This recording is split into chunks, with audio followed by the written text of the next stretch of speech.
What's going on, people? Happy Arsenal still haven't signed a player this week. It's just another day. It's just another day, but it's a sunny Saturday in North London. I hope you're enjoying the weather despite it being like -2 degrees. Honestly, I am freezing my ass off in here. But Arsenal versus Man United tomorrow, Sunday, 3 p.m. kickoff in the FA Cup third round. That's what we'll be discussing today after a horrendous 2-0 loss in the Carabao Cup, which almost definitely puts us out of that competition. But hey, Copium, we hope we dash that second leg a month down the line, and now we need to focus on Man United, a team who got a good point against Liverpool and really shocked them. And I think we really need to discuss how they'll be probably, I won't say full of confidence because they're a pretty dead team, but they'll be confident, especially with Arsenal of all teams, knowing that we can make silly mistakes and seeing how we performed against Newcastle and also the formation they play. We'll speak about all of that today. We'll do predicted 11.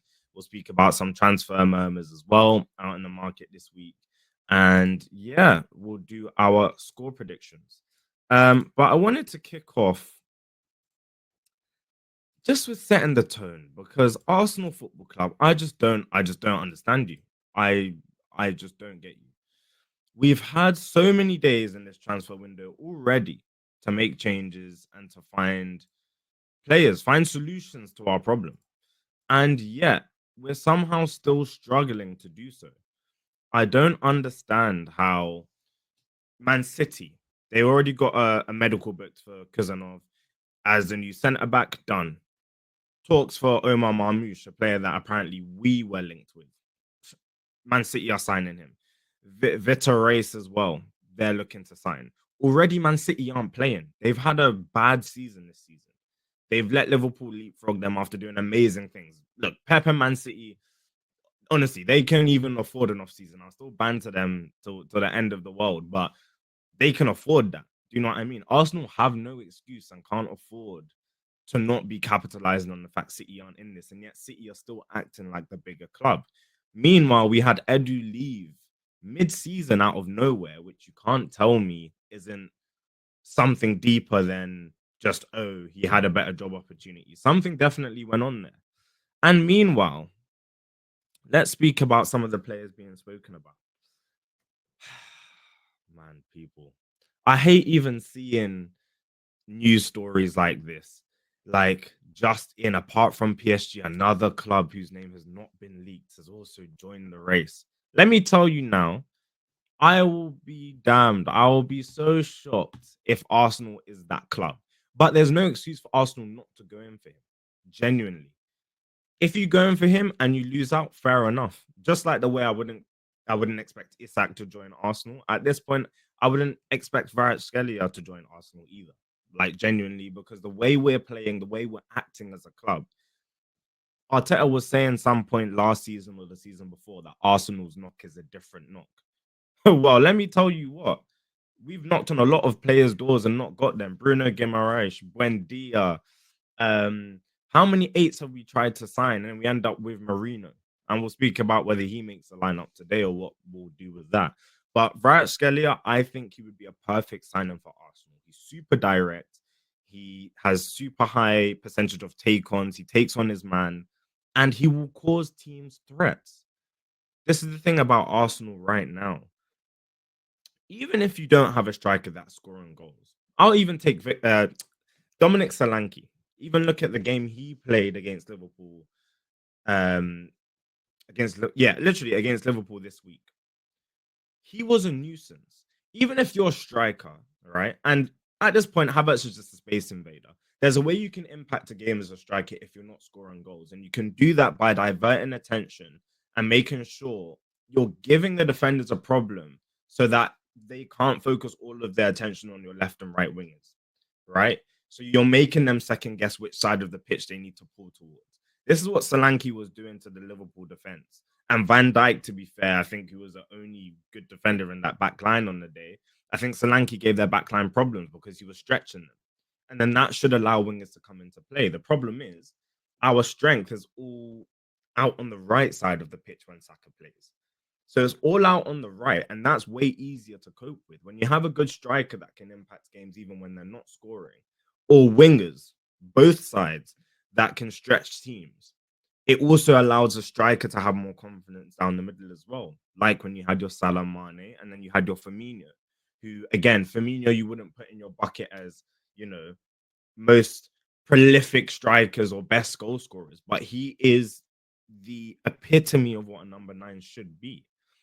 And this is the problem this attack has. So I think we need to balance out this lopsided attack we have, which is very right dominant. And Scalia would really help us balance it out and have strength in that left side. And let Martinelli, as somebody said, let Martinelli fight out for his position like it's Squid Games.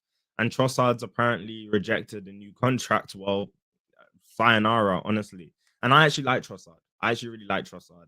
I think he can maybe be. He's a sub. He's a sub player, and that's fine. But we can't be letting him compete. And Martinelli's not up to bat at the moment. So yeah, that's the transfer news. Honestly, there's nothing else going on in the market. Like honestly, I don't even want to chat about anything else because nothing else is happening. But going on to Arsenal United now.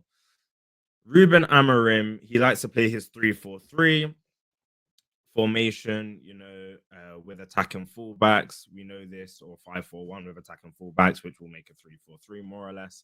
And this is going to make it very tough for us tomorrow when United come to the Emirates because they're going to pack out the midfield. And we've seen all season long, even for the last few seasons, that Arsenal really struggled to break down teams who sit in defensive blocks. We saw this against Newcastle. Once Newcastle took the game and were super clinical, we struggled to break them down. Now, we're not going to break them down if we have fossils like Marino on the pitch. It's not going to work. If we have Jorginho, I would even debate whether Partey comes into this. And Partey's our best 6. And I think Rice is a close second, but has different attributes. But I really want to speak about how we can capitalize on this game because I think if Amad Diallo and Dallo perform like the way they did against Liverpool and really start to push us back, I genuinely think we will have problems on that left and right side. And if we're not, we're going to need to be clinical, I think, in this game. That's the way we win. We're going to need to score. Like the way we had opportunities against Newcastle, we had 2 clear-cut opportunities. If we take those, it's a different game. But as we know, our attack's not good enough to take those. Tomorrow, we need to take those opportunities because otherwise, let me tell you, United have the tools to hurt us. And I think it will be a tough game. Now, let me get into how I would line up tomorrow and let me know your thoughts on how you think you would line up against Man United in the FA Cup. But me personally, this is what I'd be going with. I really think we need to have a technical midfield that can weave in and out of that packed and compact midfield and defense. And I think we're going to need to string passes together and make things work. So, backline standard, I think it speaks for itself. Arsenal being the dumb club it is, Neto, I don't even think can play this competition. Or is it the Carabao he can't play? Regardless, I wouldn't play Neto. He can sit on bench with Sterling and they can, have a chat or whatever they do. Raya starts. I keep the back four the same. Lewis Skelly. What a breath of fresh air. As France mentioned in the North London Gooner podcast, if you haven't checked that out in the cards up here. We have a podcast with me and my 2 brothers where we discuss the game. We'll be dropping a podcast on Monday as well, discussing the FA Cup game, so stay tuned for that. But Lewis Skelly, obviously, who's a midfielder, who, again, we're putting square pegs and round holes. He's a midfielder who's come into the first team as a left back. But as my brother France said, he plays like Partey. He plays like Partey where he's very press resistant from the left back position. There were so many times against Newcastle where you thought he was going to get tackled, but he does a half turn. He will spin off his man and move into space. And he's just been a breath of fresh air, and I love him in this team, so he goes there. I would actually bench Partey this game. Not for the sake of he's not playing well. I would bench him to afford us to have 2 more mobile or more technical 8s rather than having slow Marino in the left 8. Because Marino is not going to break down a compact midfield against Man United. He's just not. Now, the problem we do have, though, is at the same time, if you don't have a good DM, or good defensive structure in midfield, United have the technical quality in Bruno Fernandes, regardless of whether he is not that guy, Bruno Fernandes. But let's keep it real. We saw the game he had against Liverpool. He was their difference maker. He's the reason why they were able to pick apart Liverpool in moments of that game. So if we're not careful and Trossard and Odegaard aren't up to bat with the way they press and the way they help Rice out with midfield, with the midfield defensive responsibilities, then we could get caught out by some of Bruno's technical abilities. But personally, I think I'd rather go on the front foot and score goals at home with Trossard in the left eight instead of a Marino. I don't want to see Marino. I don't understand what he gives. So Odegaard, Trossard in the eights. I'd put Jesus up right, Havertz up front because we don't have any other choice and we need to make signings, and Martinelli out left because we also don't have any choice. This is the 11 I'd go with. Let me know what you do.